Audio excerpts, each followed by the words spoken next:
നമ്മുടെ വലിയ പോത്താണ് കേട്ടോ. നമ്മുടെ വലിയ പോത്തിൻ്റെ ജസ്റ്റ് ഒന്ന് ഇത് സൂമിങ് വീഡിയോ ഒന്നല്ല കേട്ടോ, നോർമലായിട്ട് വീഡിയോ ഒന്ന് അടുത്ത് പിടിച്ചെടുത്തിട്ടുള്ളതാണ്. അപ്പോൾ ഏകദേശം അവൻ്റെ വലിപ്പം മനസ്സിലാവാൻ വേണ്ടിയിട്ട്.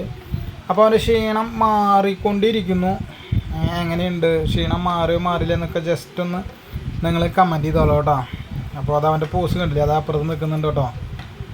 അപ്പോൾ നമ്മുടെ ഇന്നത്തെ വീഡിയോ വേറെ ഒന്നുമില്ല, ഇനിയുള്ളൊരു 2-3 മാസം അല്ലെങ്കിൽ ഒരു 4 മാസത്തിനുള്ളിൽ നമുക്ക് എങ്ങനെ പോത്തിൻ്റെ തടി വയ്പ്പിക്കാം. ഫെബ്രുവരി, മാർച്ച്, ഏപ്രിൽ, മെയ് കഷ്ടി ഒരു 3-3.5 മാസം അതിനുള്ളിൽ എന്തൊക്കെ തീറ്റ കൊടുത്താലാണ് പോത്തിൻ്റെ തടി. ഇന്നത്തെ തീറ്റകളെന്ന് പറഞ്ഞു കഴിഞ്ഞാൽ അത്രയും ക്ലിക്കായിട്ടുള്ള തീറ്റകളായിരിക്കണം, പെട്ടെന്ന് ശരീരത്തിൽ കാണിക്കുന്നതായിരിക്കണം. അപ്പോൾ നമ്മുടെ പോത്തിനെ ആദ്യം തന്നെ കാണിച്ചാൽ ലക്ഷണം എന്ന് വെച്ച് കഴിഞ്ഞാൽ ചിലർക്ക് തോന്നും പോത്ത് ചെറുതായി ക്ഷീണിച്ചു, അല്ലെങ്കിൽ പോത്തിനെ മൊത്തത്തിൽ നമ്മൾ വീഡിയോ എടുക്കുന്ന പോസ് അനുസരിച്ച് അല്ലെങ്കിൽ അറിവുള്ളവർക്ക് അറിയാം, പോത്തിൻ്റെ പോസ് അനുസരിച്ച് പോത്ത് എത്ര വലിയ പോത്താണെങ്കിലും ചിലപ്പോൾ ചെറുതായിട്ട് തോന്നിക്കാം. എന്നാൽ ചെറിയ പോത്തിനെ സൂം ചെയ്ത് കഴിഞ്ഞാൽ വലുതാക്കാനും പറ്റും. പക്ഷെ നമ്മൾ സൂമിങ് വീഡിയോ ഒന്നല്ല കേട്ടോ, നമ്മൾ നോർമലായിട്ട് എടുത്തതാണ്. നമ്മുടെ പാടം കണ്ടില്ല അവസ്ഥ എങ്ങനെയുണ്ട്. അപ്പോൾ നമ്മൾ പുല്ലൊക്കെ അരിഞ്ഞിട്ട് കൊടുത്തിട്ടാണ് നിർത്തിയേക്കുന്നത്. ഇത് നമ്മുടെ പഞ്ചായത്തിലെ പോത്ത്. അപ്പോൾ ഓരോരുത്തരെ നിൽക്കണം. അപ്പോൾ ഇനിയിപ്പോൾ കാര്യം പറയാം, നമ്മൾ കൊടുക്കുന്ന തീറ്റ എന്ന് പറയുന്നത് നല്ല സഡൻ റിസൾട്ട്. വേനൽക്കാലത്ത് നമ്മൾ അന്തസ്സായിട്ട് കൊടുക്കുന്ന ഒരു സാധനം പരുത്തിപ്പിണ്ണാക്ക്, കപ്പലണ്ടി പിണ്ണാക്ക്, ലേശം ഗോതമ്പ് തവിട്, പിന്നെ ലേശം ചോറ് എന്ന് പറഞ്ഞാൽ 1 കിലോ 1.5 കിലോൻ്റെ താഴെ അരി ഉണ്ടാവുള്ളൂ കേട്ടോ. നമുക്ക് വേവിക്കണം, അരിക്ക് വില കൂടുതലാണ്, അപ്പോൾ നമുക്കത് മുതലാവില്ല. അപ്പോൾ ലേശം ചോറ് ഇതേ കണ്ടോ നമ്മുടെ വലിയവൻ എങ്ങനെയുണ്ട്. ഇതല്ല കേട്ടോ, ഇത് നമ്മൾ കെട്ടിയ പാടന്നെ ഇപ്പോൾ ഇടയ്ക്കൊക്കെ പുറത്തേക്ക് ഇറക്കലുള്ളൂ. അപ്പോൾ അവൻ കമ്പിമൊക്കെ ഇട്ട് ഉറച്ചിട്ടാണ് തൊലി പോയേക്കണേ. കാലത്ത് വെറും വയറ്റിലാണ് കേട്ടോ. നമ്മൾ ആദ്യം തന്നെ ലേശം എന്തെങ്കിലും കൊടുത്തിട്ട്, ലേശം ഒരു പിടി എന്തെങ്കിലും കൊടുത്തിട്ട് പിന്നെ കൈത്തീറ്റ കൊടുക്കും. അപ്പോൾ നമ്മുടെ പഞ്ചായത്തിൽ നിന്ന് കിട്ടിയ പോത്ത് സിമ്പിളായിട്ടൊരു 300 കിലോന് മേലെ അതിൻ്റെ ഔട്ടോ, വെറുതെ പറയുന്നതല്ല. അവൻ ഒരു 400 കിലോൻ്റെ ചോട സിമ്പിളായിട്ട് അതിൻ്റെ ആവും. ഇതൊക്കെ വയറൊട്ടി നിൽക്കുന്നത് കൊണ്ടാണ് ഇങ്ങനെ നിൽക്കുന്നത്. വയറൊക്കെ ഒന്ന് വീർത്ത് സെറ്റായി കഴിഞ്ഞാൽ, പക്ഷെ നമ്മളൊരു 20-25 ദിവസം ആയിട്ടുള്ള ശരിക്കും ഇവരെ നോക്കി തുടങ്ങിയിട്ട് ദൈവം പെട്ടെന്ന് നല്ല മാറ്റം കാണിച്ചു. ഇതേ കണ്ടോ, അപ്പം നല്ല മാതിരി മാറ്റം കാണിച്ചു. ഇപ്പം നമുക്കൊരു 400 കിലോന് മേലെ സിമ്പിളായിട്ട് ഉണ്ടാവും. അതെ, ഇവ എത്ര കിലോ ഉണ്ടാവും നിങ്ങൾ ജസ്റ്റ് ഒന്ന് കമൻറ്റ് ചെയ്യാം കേട്ടോ. നമുക്ക് ഈ പോത്തിനെ തന്നെ ഇവിടുന്ന് നമ്മൾ കാണിക്കുമ്പോൾ നമുക്ക് പോത്ത് ചെറുതായിട്ട് തോന്നാം. അത് നമ്മൾ വീഡിയോ പിടിക്കുന്ന ഒരു പൊസിഷൻ്റെയും പിന്നെ നമ്മൾ അവനെ ഗെറ്റപ്പിൽ നിർത്താത്തതിൻ്റെയൊക്കെ ഒരു മാറ്റം ഉണ്ടാവും. എന്തായാലും ക്ഷീണം മാറിയില്ല എന്നുള്ളതൊക്കെ നിങ്ങൾ ജസ്റ്റ് ഒന്ന് കമൻറ്റ് ചെയ്യുക. നമ്മുടെ പോത്തിനെ നമ്മളിപ്പോൾ ഞാൻ പറഞ്ഞില്ലേ ഒരു 20-25 ദിവസം ആയിട്ടുള്ളൂ. അതേ പിന്നെ ജസ്റ്റ് ഒന്ന് നോക്കി തുടങ്ങിയിട്ട് നമ്മൾ ജനുവരി ഒരു 15-ാം തീയതി കണ്ടിട്ടൊക്കെയാണ് 15-ാം തീയതി കണ്ടിട്ടൊക്കെയാണ് നമ്മൾ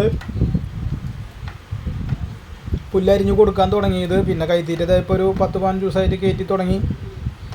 ഇനി ഞങ്ങളുടെ കാശ് ചിലവ് തന്നെയാണ് കേട്ടോ. അപ്പോൾ കാശ് ചിലവാക്കുമ്പോൾ കിട്ടും എന്ന് ഉറപ്പുള്ളവർ മാത്രം കാശ് ചിലവാക്കിയാൽ മതി. പക്ഷെ ഞാൻ ഒരു കാര്യം പറയാം, ഇനി അങ്ങോട്ട് ഒരു 5-10 കൊല്ലം പോത്തിനെ കാശ് ചിലവാക്കാണ്ട് വേനൽക്കാലത്ത് പോത്ത് വളരുമില്ല. അപ്പോൾ എൻ്റെ പാടത്തിൻ്റെ അവസ്ഥ തന്നെ നിങ്ങൾ കണ്ടില്ലേ. അപ്പോൾ അതുകൊണ്ട് തന്നെ നമുക്ക് പച്ചപ്പുല്ലും കൈത്തീറ്റകളും ഉണ്ടായാലാണ് പിന്നെ ഈ ചിലവാക്കിയ കാശൊക്കെ കിട്ടുമോ എന്നുള്ളത് ചോദിച്ചു കഴിഞ്ഞാൽ എന്നെ സംബന്ധിച്ച് എനിക്ക് ഒരു പോത്ത് ചത്തുണ്ട്. പിന്നെ ഈ പ്രാവശ്യം എണ്ണം കുറവാണ്. നമുക്ക് വേറെ 1-2 തിരക്കുകളുള്ള കാരണം പോത്തും അധികം ശ്രദ്ധ, അതായത് അത്രമാത്രം എണ്ണം നമ്മൾ എടുത്തിട്ടില്ല. അപ്പോൾ അതുകൊണ്ട് തന്നെ നമുക്ക് ലാഭം ലേശം കുറവായിരിക്കും. പക്ഷെ നമ്മൾ ചിലവാക്കാണ്ട് നമ്മൾ ലാഭം കിട്ടും അല്ലെങ്കിൽ മുതൽ പോകും അങ്ങനെയൊന്നും വിചാരിച്ചിട്ട് കാര്യമില്ല. ചെയ്യേണ്ടത് കാര്യങ്ങൾ നമ്മൾ ചെയ്യുക. കിട്ടില്ല എന്നുള്ളതൊക്കെ തമ്പുരാൻ്റെ കയ്യിലിരിക്കുന്ന കാര്യമല്ല. പക്ഷെ നമ്മൾ പരമാവധി ട്രൈ ചെയ്യുക. അപ്പോൾ ഞാൻ വീണ്ടും പറയുന്നു, ചിലവ് കൂടുതലാണ്. പരുത്തിപ്പിണ്ണാക്കിന് ഏകദേശം ഒരു ചാക്കുമ്മ 200-300 രൂപ കയറിൻ്റെ, കപ്പലണ്ടി പിണ്ണാക്കും 1 കിലോ 10 രൂപ കയറിൻ്റെ, ഗോതമ്പ് തവിട് മാറ്റം വന്നിട്ടുണ്ട്. അപ്പോൾ ഇതൊക്കെ അതായത് ഇപ്പോഴത്തെ കണ്ടീഷനിൽ ഒരു ചാക്ക് തീറ്റ തന്നെ എടുക്കുമ്പോൾ ഒരു മാസത്തെ തീറ്റക്കാശ് തന്നെ നോക്കുമ്പോൾ 1000, 1200, 1300 രൂപ തീറ്റക്കാശിൽ കൂടുതൽ വന്നിട്ടുണ്ട്. പോരാഞ്ഞിട്ട് പോത്തുംകുട്ടികളെ ഇനി വാങ്ങിക്കാൻ പോകുമ്പോൾ എന്താ സംഭവം എന്ന് വെച്ചാൽ തീ പിടിച്ച വില. അപ്പോൾ ഈ ഒരു വിലക്ക് എടുത്തിട്ട് കൊടുക്കാനും പറ്റില്ല. ഞാൻ അത് മാത്രമല്ല, നമ്മൾ ഈ ഇല്ലാത്ത കാശുണ്ടാക്കി തീറ്റ വാങ്ങിച്ചു കൊടുത്തിട്ട് നമ്മൾ 2 നേരം 3 നേരമൊക്കെ തീറ്റ കാണിക്കുന്നത് മുഴുവൻ കാശ് തന്നെയാണ് കേട്ടോ. അപ്പോൾ ഈ തീറ്റയൊക്കെ കൊടുത്തിട്ട് നമുക്ക് വില കിട്ടുമെന്ന് ചോദിച്ചു കഴിഞ്ഞാൽ അത് വലിയൊരു ചോദ്യചിഹ്നമാണ്. അങ്ങനെ ഉറപ്പുള്ളവർ മാത്രം തീറ്റ കൊടുക്കുക. ഞാൻ പറഞ്ഞില്ലേ, ഞാൻ കപ്പലണ്ടി പിണ്ണാക്ക് ഇതെന്തോരം ഉണ്ടാവും എന്ന് ചോദിച്ചു കഴിഞ്ഞാൽ ഞാൻ 2 നേരം തീറ്റ കൊടുക്കുന്നത്, 2 നേരം കൊടുക്കുന്നുണ്ട് ഈ ഒരു അളവിൽ തന്നെ.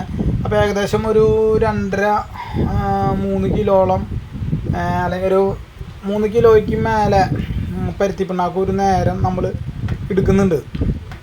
അപ്പോൾ ഒരു ദിവസം ഒരു 6 കിലോ അല്ലെങ്കിൽ 7 കിലോ പരുത്തി ആവാൻ ഒരു സമയമില്ല. അതായത് നമ്മളൊരു ചാക്ക് എടുത്തു കഴിഞ്ഞാൽ കഷ്ടി നമുക്ക് ഒരാഴ്ച 8 ദിവസമൊക്കെയാണ് നമുക്കൊരു ചാക്കെടുത്താൽ കിട്ടുന്നത്. അതിൽ വലിയവനാണ് നമ്മൾ കൂടുതൽ കൊടുക്കുന്നത്. പിന്നെ ചെറുവർക്ക് അതിനനുസരിച്ച് അളവിൽ. അപ്പോൾ നമുക്ക് ചിലവ് വരുന്നുണ്ട് തീർച്ചയായിട്ടും. നമുക്കൊരു 7 കിലോ 6 കിലോ എന്നൊക്കെ പറഞ്ഞു കഴിഞ്ഞാൽ ഇനി അങ്ങോട്ട് ചിലപ്പോൾ ഈ 2 മാസം ഇനിയും കൂടും. അപ്പോൾ 6 കിലോ പരുത്തി എന്ന് പറഞ്ഞു കഴിഞ്ഞാൽ ഏകദേശം ഒരു 300 രൂപ വന്നു. പ്ലസ് ഒരു 1 കിലോ അല്ലെങ്കിൽ 1.5 കിലോ കപ്പലണ്ടി പിണ്ണാക്കെന്ന് പറയുമ്പോൾ ഏകദേശം 1 കിലോ കൂട്ട്. അപ്പോൾ അതൊരു 70 രൂപ വന്നു. 6 കിലോ പരുത്തിയും 1 കിലോ കപ്പലണ്ടി പിണ്ണാക്കം ആകുമ്പോൾ തന്നെ നമുക്ക് ഏകദേശം 370 പ്ലസ് തവിട് അങ്ങനെ സാധനങ്ങളൊക്കെ നോക്കുമ്പോൾ 400-450 രൂപ. അതായത് നല്ലൊരു ചിലവ് വരുന്നുണ്ട്. ഒരു മാസത്തെ ചിലവ് എന്ന് പറഞ്ഞാൽ ഏകദേശം ഒരു 15 രൂപയുടെ താഴെ നമ്മൾ ചിലവ് പ്രതീക്ഷിക്കുന്നുണ്ട്. നമ്മളത് തീർച്ചയായും കൊടുക്കുക തന്നെ ചെയ്യും കേട്ടോ. ഇനിയുള്ളൊരു 3 മാസം അല്ലെങ്കിൽ ഒരു 3.5 മാസം ആ ഒരു കാശ് ഏകദേശം നമ്മൾ ഒരു മാസത്തേക്ക് ടാർഗറ്റ് ചെയ്തത് 15 രൂപ ആ ഒരു റേഞ്ചാണ്. നമുക്ക് വലിയ പോത്തിന് ഏകദേശം ഏറ്റവും സിമ്പിളായിട്ട് അവൻ ഒരു 5 കിലോ പരുത്തിപ്പിണ്ണാക്കം അവൻ 2 നേരമായിട്ട് കഴിക്കുന്നുണ്ടാവും. അത് ഇങ്ങനെയുള്ളൊരു 3 മാസം ഞാൻ പറഞ്ഞല്ലോ കൊടുക്കാതെ ഇരുന്നിട്ട് കാര്യമില്ല. അപ്പോൾ പലരും ചോദിക്കും ഇത് എനിക്ക് പ്രാന്താണ് ഇതാണെന്നൊക്കെ. നമ്മൾ വേനൽക്കാലത്ത് നല്ല മാതിരി ഫുഡ് അവർക്ക് കൊടുക്കാറുണ്ട്. പുല്ലരിഞ്ഞിട്ട് കൊടുക്കുന്ന ചിലവ് വേറെ. പക്ഷെ ഇതൊക്കെ നമ്മൾ ചെയ്യാറുണ്ട്. ഈ പ്രാവശ്യം ലേശം കുറഞ്ഞ തമ്പര അടുത്ത പ്രാവശ്യം നമുക്കത് ചെയ്യുന്നുണ്ടെങ്കിൽ തരും. പക്ഷെ നമ്മളെല്ലാം ആത്മാർത്ഥത്തോടു കൂടി ചെയ്യുക. സംഭവം കാശാണ് ചിലവാക്കുന്നത്. തിരിച്ച് കിട്ടുമെന്ന് ചോദിച്ചാൽ അത് ഞാൻ പറഞ്ഞു നിങ്ങൾക്ക് തീർച്ചയായും കിട്ടുമെന്ന് ഉറപ്പുണ്ടെങ്കിൽ മാത്രം ചിലവാക്കുക. നമുക്ക് എന്തായാലും ഈ ഒരു വലിയ പോത്തിനെ തീർച്ചയായിട്ടും നമ്മുടെ ഒരു മനസ്സിലൊരാഗ്രഹമാണ് അവനെ നല്ല രീതിയിലൊന്ന് തീറ്റ കൊടുത്ത് സെറ്റപ്പ് ആക്കി എടുത്തൊന്ന് എന്തോരം അത് ആക്കാൻ പറ്റുന്നുള്ള നമ്മുടെ ഒരു ആഗ്രഹമാണ്. അപ്പോൾ ഈ വലിയ പോത്തില്ലായിരുന്നെങ്കിൽ ഒരു പക്ഷേ എനിക്ക് ചിലവ് നല്ല മാതിരി കുറവുണ്ടായിരുന്നു. പിന്നെ വെക്കുമ്പോൾ വില കിട്ടുമോ കാര്യങ്ങളുണ്ടോ എന്നൊക്കെ ഉള്ളത് അത് അടുത്ത പ്രാവശ്യം ചിന്തിക്കേണ്ട ഒരു വിഷയമാണ്. വില എന്തായാലും കിട്ടിയ വില ഞാൻ തീർച്ചയായും പറയുന്നതായിരിക്കും. വില കിട്ടാതിരിക്കില്ല എന്ന് വിചാരിക്കുന്നു. ഇനി ഒരു 200 കിലോ ഉണ്ടോ ഇങ്ങനെ നോക്കുമ്പോൾ പോത്ത് വളരെ ചെറുതായിട്ട് തോന്നും. നിങ്ങൾക്ക് എങ്ങനെയുണ്ട് തോന്നുന്നത്? അതാണ് ഞാൻ ഫസ്റ്റ് ടൈമിൽ തന്നെ ഞാനത് കാണിച്ചു കേട്ടോ. പോത്തിനെ ജസ്റ്റ് ഒന്ന് കാണിച്ചു. ഇങ്ങനെ നോക്കുമ്പോഴും നിങ്ങൾക്ക് പോത്ത് ചെറുതായിട്ട് തോന്നാം. ഇനി നമ്മൾ ജസ്റ്റ് ഒന്ന് ഞാൻ നിങ്ങൾക്ക് പിന്നെ അടുത്തേക്ക് ആക്കിയത് കാണിച്ചു തരാം. കണ്ടോ എങ്ങനെയുണ്ട്?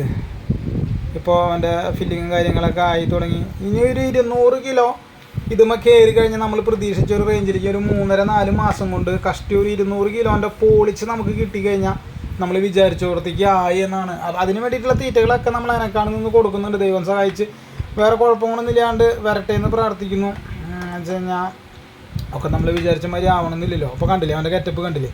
അപ്പോൾ കപ്പലണ്ടി പിണ്ണാക്ക്, പരുത്തി പിണ്ണാക്ക്, ഗോതമ്പ് തവിട്, ലേശം ചോറ് നമ്മളധികം കൊടുക്കുന്നില്ല കേട്ടോ. ലേശം വേറെ ഒരു ശൂരുമണത്തിന് വേണ്ടിയിട്ടാണ് നമ്മളത് കൊടുക്കുന്നത്. അപ്പോൾ ചോറ് നമുക്ക് കണ്ടമാനം കൊടുത്ത് മുതലാവൂല. നമ്മൾ ഗ്യാസുമ്മലാണ് കത്തിക്കുന്നത്. പിന്നെ അരി കിട്ടാൻ ലേശം പാടുണ്ട്, വെറുതെ കിട്ടുന്നതല്ല. അപ്പോൾ നമ്മളത് കാശ് കൊടുത്ത് വാങ്ങിക്കണം. പ്ലസ് നമ്മൾ ഗ്യാസിൻ്റെ ചിലവൊക്കെ നോക്കുമ്പോൾ നമുക്ക് വലിയൊരു നഷ്ടമാണ്. അപ്പോൾ ഞാൻ ചോറ് അധികം പ്രോത്സാഹിപ്പിക്കുന്നില്ല. അതെ ഇവനെ ഒന്ന് നോക്കി വയ്ക്കുക നിങ്ങൾ. എങ്ങനെയുണ്ട് ഇതേ വലിപ്പം? ജസ്റ്റ് ഒന്ന് നോക്കി വയ്ക്കുക നിങ്ങൾ. കണ്ടോ ഇതൊക്കെ നമുക്കൊരു 550 കിലോ സിമ്പിളായിട്ട് ആവട്ടോ വലിയ നല്ല സമയത്തേക്ക് നമ്മളൊരു 550 കിലോൻ്റെ റേഞ്ചിലേക്ക് നമ്മളാക്കും. അങ്ങനെയാണ് നമ്മൾ വിചാരിച്ചിരിക്കുന്നത്. ഇപ്പോഴത്തെ കണ്ടീഷനിൽ ഒരു 400 കിലോയ്ക്ക് മേലെ നിൽക്കുന്ന ഒരു പോത്താണ് കേട്ടോ അത്.